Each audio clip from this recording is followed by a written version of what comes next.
2010 halaman 5 sampai 6. Selanjutnya yaitu konseling atau konseling. Hal yang pokok dalam proses konseling adalah pemecahan masalah.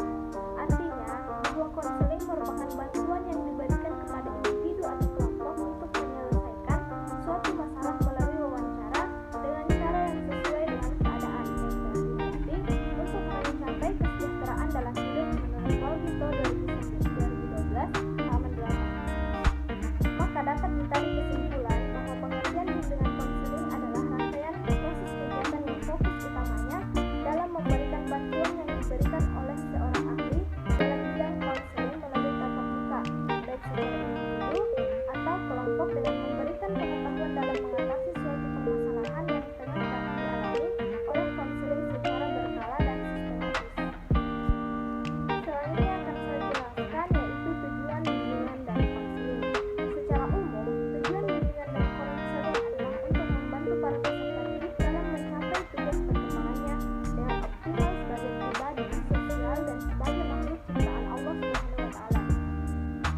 Baiklah, di sini saya akan menjelaskan beberapa tujuan utama bimbingan konseling di sekolah, yaitu membantu dalam perencanaan perkembangan karir, penyelesaian studi serta jenjang pendidikan selanjutnya, membantu peserta didik agar bisa cepat beradaptasi dengan lingkungan sosial mereka, baik di sekolah atau di lingkungan masyarakat, mengetahui dan membantu menyelesaikan hambatan yang peserta didik hadapi, baik dalam belajar, menyesuaikan diri dengan sekitar atau dengan keluarga, membantu dalam mengembangkan minat, bakat, dan potensi yang dimiliki oleh peserta didik secara maksimal, membantu peserta didik dalam mengembangkan kesadaran diri dan kemampuan, potensi, keunikan, dan citra diri, agar peserta didik mampu mengembangkan kemampuan untuk belajar dengan baik, mampu menumbuhkan sikap positif terhadap diri serta orang-orang dan lingkungan sekitar mereka.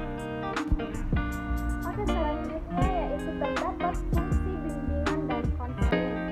Asumsi atau pandangan seorang peserta didik kepada profesi seorang guru bimbingan dan konseling atau guru BK terkadang negatif atau bahkan tidak mendapatkan perhatian yang seharusnya dari peserta didik.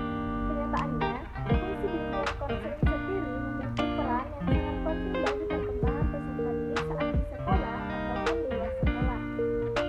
Untuk ikut berperan dalam membantu peserta didik memahami dan mengerti akan dirinya sendiri serta lingkungannya, hal ini bertujuan agar individu yang bersangkutan dapat mengembangkan potensi pribadinya dengan optimal dan dapat menyesuaikan dirinya sendiri dengan lingkungan dengan baik dan sehat, memberikan kemudahan bagi peserta didik untuk memperoleh perkembangan yang optimal dan seimbang dalam kepribadian diri seorang peserta didik, membantu peserta didik untuk menentukan minat, bakat, dan potensi, termasuk dalam menemukan kegiatan ekstrakurikuler, program studi saat akan kuliah atau lebih jauh untuk lebih mengembangkan kemampuan untuk karir di masa depan. Tidak terasa, saya sudah menjelaskan beberapa dari pengertian, tujuan, dan fungsi dari bimbingan dan konseling. Itu saja yang dapat saya sampaikan pada materi kali ini. Mohon maaf bila kurang penjelasan, mohon maaf juga bila ada kesalahan kata. Saya akhiri, wabillahi taufiq wal hidayah. Wassalamualaikum warahmatullahi wabarakatuh.